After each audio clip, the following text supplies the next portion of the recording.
अशोक खरात त्याच्याकडे येणाऱ्या बड्या धेंडांना सर्पदोष असल्याचं सांगून उल्लू बनवायचा। सर्पदोष असल्याचं सांगून त्या व्यक्तीला फार्म हाऊसमधून मंदिराच्या पाठीमागे असलेल्या विहिरीकडे पाठवलं जायचं। तिथं विहिरीच्या कडेला रिमोटवर ऑपरेट होणारा नाग त्यांना दाखवला जायचा। मात्र ही विहीर देखील नदीपात्रामध्ये अतिक्रमण करून बांधण्यात आल्याचं दिसून येत आहे, कारण शेजारून वाहणाऱ्या जाम नदीच्या पात्राला घातलेलं कुंपण या ठिकाणी वळवण्यात आल्याचं दिसून येत आहे। त्यामुळे या अतिक्रमणांवर कुणाची कृपादृष्टी होती असा प्रश्न उपस्थित झालाय। अशोक खरातनं खोट्या नागाचा खेळ कसा मांडला होता याचा हा आढावा। कॅप्टन खरातचा कारभार कसा चालायचा आणि सरकारी यंत्रणा या कारभाराला कशी मदत करायच्या, तर कॅप्टन खरातनी उभारलेलं हे शिवनिका संस्थांच्या माध्यमातील मंदिर जे सर्वांसाठीच दर्शनाला खुलं असायचं।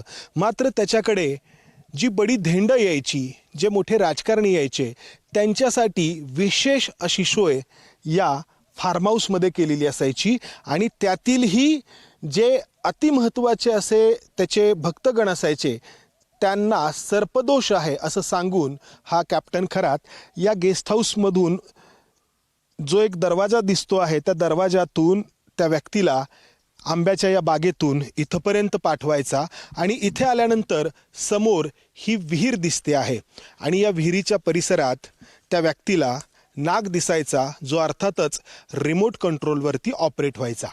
आता ही विहीर जर आपण पाहिली तर विहिरीच्या तिन्ही बाजूंना आपल्याला कंपाऊंड वॉल दिसते आहे आणि बरोबर जिथे विहीर आहे तिथेच या कंपाऊंड वॉलला असं हे वळण मिळालेलं आहे, कारण ही कंपाऊंड वॉल नदीपात्रामध्ये बांधण्यात आली आहे, किंबहुना ही विहीरच नदीपात्रामध्ये बांधण्यात आली आहे। कारण ही कंपाऊंड वॉल जर सरळ आली असती तर आत्ता ज्या ठिकाणी विहीर आहे तिथे ती विहीर नसती, तर जिथे आम्ही आत्ता उभा आहोत तिथे ही विहीर खोदावी लागली असती।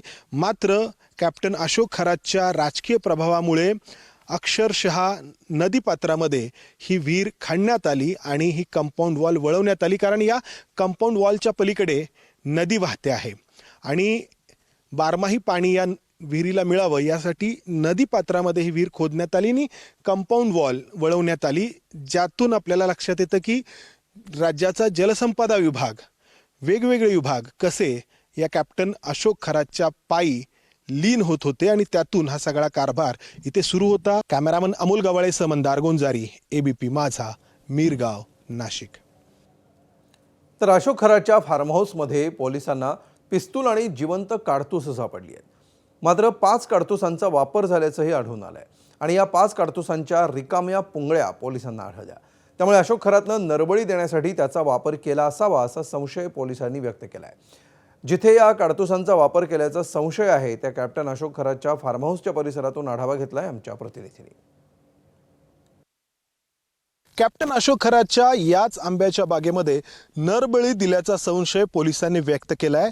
त्याचं कारण म्हणजे माझ्या पाठीमागे जे कॅप्टन अशोक खरातचं फार्म हाऊस आहे, त्या फार्म हाऊसमध्ये पोलिसांना पिस्तूल सापडलं, जिवंत काडतुसं सापडली, मात्र 5 पुंगळ्या सापडल्या, म्हणजे 5 काडतुसांचा वापर करण्यात आला होता। आणि मग ही 5 काडतुसं कशासाठी म्हणून वापरण्यात आली, तर त्यासाठी पोलिसांनी अंदाज लावला, तो म्हणजे एकतर तो नरबळी घेण्यासाठी असू शकतो किंवा या भागामध्ये काही प्राण्यांची शिकार या कॅप्टन अशोक खरातनी केली आहे का। हे जे फार्म हाऊस आहे, या फार्म हाऊसमध्ये राज्यातील बड्या राजकारण्यांचा नेहमी राबता असायचा। इथून बरेच अघोरी प्रकार हा कॅप्टन अशोक खरात करायचा। समोरच्या बाजूला त्याचं मंदिर आहे आणि मधल्या भागामध्ये ही त्याची आंब्याची बाग आहे। एरवी मिरगावमधल्या या आंब्याच्या बागेत इतर कोणालाही प्रवेश नसायचा, फक्त राज्यातले बडे राजकारणी, राज्यातले मंत्री, आमदार, खासदार हे फक्त या ठिकाणी यायचे आणि त्यांना सर्पदोष या ठिकाणी आहे असं सांगून एक नाग देखील दाखवायला जायचा। मात्र एक वाघ देखील या ठिकाणी कॅप्टन अशोक खरात दाखवायचा असा पोलिसांचा अंदाज आहे, दावा आहे। खरं तर पोलिसांनी हे सगळं न्यायालयात मांडलंय। त्याच्या पाठीमागचं कारण हेही असू शकतं की या कॅप्टन अशोक खरातची पोलीस कोठडी अधिक वाढवून मिळावी आणि त्यांनी जे कृत्य केलंय ते किती गंभीर आहे हे न्यायालयाला अधिक तीव्र स्वरूपामध्ये जाणवावं। मात्र यातून जो तपास आहे त्याची व्याप्ती वाढते आहे। कॅमेरामन अमोल गवाळेसह मंदार गोंजारी, एबीपी माझा, मिरगाव, नाशिक। तर अशोक खरातनं मिरगावमध्ये उभारलेल्या शिवनिका संस्थांच्या मंदिरामध्ये राज्यातल्या बड्या धेंडांचा राबता असायचा. तेच मंदिर आज अक्षरशः ओस पडलंय. या मंदिरामध्ये प्रवेश केल्यावर सुरुवातीला गाभारा दिसत नाही, मात्र पुढे गेल्यावर जमिनीच्या पोटात गेलेल्या पायऱ्या दिसतात. त्या पायऱ्या उतरून गेल्यावर आतमध्ये भव्य असा गाभारा दिसतो. मात्र हे भव्य मंदिर आज अक्षरशः ओस पडलंय.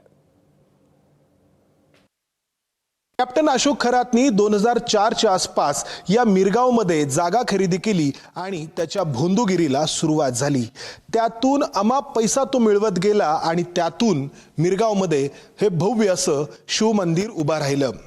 लोकांच्या श्रद्धेचा त्यांनी हत्यारासारखा उपयोग केला, त्याच लोकांच्या विरोधात. कधी काळी या मंदिरामध्ये मोठे राजकारणी, आमदार, खासदार, राज्याचे मंत्री त्यापासून ते सामान्य भक्तगण यायचे. आज मात्र हे मंदिर पूर्णपणे ओसाड पडलंय. आपण पायऱ्या चढून आत आल्यानंतर या मंदिराचा हा सभामंडप आपल्याला दिसतो, मात्र गाभारा नजरेस पडत नाही. हा नंदी आहे आणि गाभाऱ्याची सुरुवात इथे आतमध्ये खोलवर ज्या पायऱ्या गेलेल्या आहेत तिथून होते. या पायऱ्या उतरून जेव्हा आपण आतमध्ये येतो तेव्हा आपल्याला या ठिकाणी हे शिवलिंग नजरेस पडतं आणि आतमध्ये आल्यानंतर या गाभाऱ्याची भव्यता देखील आपल्या लक्षात येते. या गाभाऱ्यामध्ये मी आत्ता बोलत असताना माझा प्रतिध्वनी मला ऐकायला मिळतोय. एवढा उंच असा या मंदिराचा घुमट आहे आणि इथं जे बोललं जातं ते प्रतिध्वनीच्या स्वरूपामध्ये पुन्हा आपल्यापर्यंत पोहोचतं. प्रतिध्वनी आपलाच या ठिकाणी उमटतो. असा हा भव्य गाभारा या ठिकाणी उभारण्यात आला आणि इथे आपण अनेकांचे फोटो पूजा करताना पाहिले. अनेक मंत्री, राज्याचे तत्कालीन मुख्यमंत्री असे अनेक जण या ठिकाणी येऊन गेले. मात्र जेव्हा या अशोक खरातचं खरं रूप समोर आलं तेव्हा हे मंदिर असं ओस पडलंय. कॅमेरामन अमोल गवळेसह मंदार गोंजारी, ABP माझा, मिरगाव, नाशिक. तर भोंदूबाबा अशोक खरातच्या सिन्नर तालुक्यातल्या मिरगावमधल्या ईशान्येश्वर मंदिराला फडणवीसांच्या युती सरकारनं 1,05,00,000चा निधी मंजूर केल्याचा दावा करण्यात येतोय. RTI कार्यकर्ते विजय कुंभार यांनी हा दावा केलाय. पर्यटन विभागानं 31 मार्च 2018ला हा निर्णय घेतला आणि त्यावर्षी 25 लाखांचा निधी देण्यातही आला. हे काम मात्र सार्वजनिक बांधकाम विभागानं करायचं असल्याचंही GR मध्ये म्हटलंय.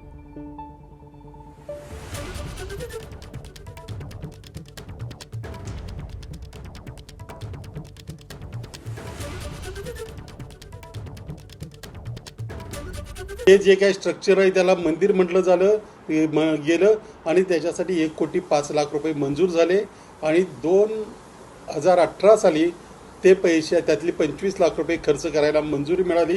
त्याच्यात सभामंडपाचं बांधकाम, भक्तनिवास, चेंजिंग रूम, स्वच्छतागृह वगैरे अशा अनेक कामांचा समावेश होता. तर जयकुमार रावल पर्यटन मंत्री असताना अशोक खरातच्या आश्रमाला 2018 साली 1,05,00,000 रुपयांचा निधी देण्यात आला होता. तो नक्की खर्च कसा झालाय? सरकारी पैशातून कॅप्टन अशोक खरातनं काय काय उभारलंय याचा घेतलेला हा आढावा. जयकुमार रावळ राज्याचे पर्यटन मंत्री असताना 2018 साली अशोक खरातच्या या आश्रमाला 1,05,00,000 रुपयांचा निधी मंजूर करण्यात आला. हा निधी इथे कसा खर्च करण्यात आलाय तर या परिसरामध्ये हे जे पेवर ब्लॉक्स घालण्यात आलेले आहेत, दोन्ही बाजूंना ही जी झुडपं आणि काहीसं गवत दिसतंय याला लँडस्केपिंग असं संबोधण्यात आलं आणि त्यावरती 4,38,000 रुपये खर्च केल्याचं दाखवण्यात आलं. याशिवाय या परिसरात यातून अनेक कामं केल्याचं दाखवण्यात आलंय, ज्यामध्ये इथं जे विद्युतीकरण करण्यात आलं त्यावरती 8,75,000 रुपये खर्च करण्यात आले. वाहन तळासाठी या ठिकाणी खर्च करण्यात आले. चेंजिंग रूम इथं बांधण्यात आली. प्रसाधनगृह या ठिकाणी बांधण्यात आली आणि या मंदिराच्या परिसरामध्ये एक सभामंडप देखील बांधण्यात आला, ज्यावरती 36,20,000 रुपये खर्च करण्यात आले. या मंदिराच्या परिसरात अगदी गेटपर्यंत हे पेवर ब्लॉक्स घालण्यात आलेले आहेत आणि माझ्या पाठीमागे हा जो मोठा सभामंडप दिसतो आहे, एखादं मंगल कार्यालय असावं अशी या सभामंडपाची रचना आहे. हा सभामंडप देखील सरकारी खर्चातून बांधण्यात आलाय. 1,05,00,000 या सगळ्या कामावरती खर्च केल्याचं दाखवण्यात आलंय. अगदी GST वरती किती रक्कम गेली हे देखील यामध्ये नमूद आहे. त्यामुळं या कॅप्टन अशोक खरातवरती कोणत्या कोणत्या राजकारण्यांचा वरदहस्त होता असं विचारण्याऐवजी कोणत्या राजकारण्याचा वरदहस्त नव्हता असं विचारण्याची वेळ आली आहे. कॅमेरामन अमोल गवाळेसह मंदार गोंजारी, ABP माझा, नाशिक. ABP माझा, उघडा डोळे बघा नीट.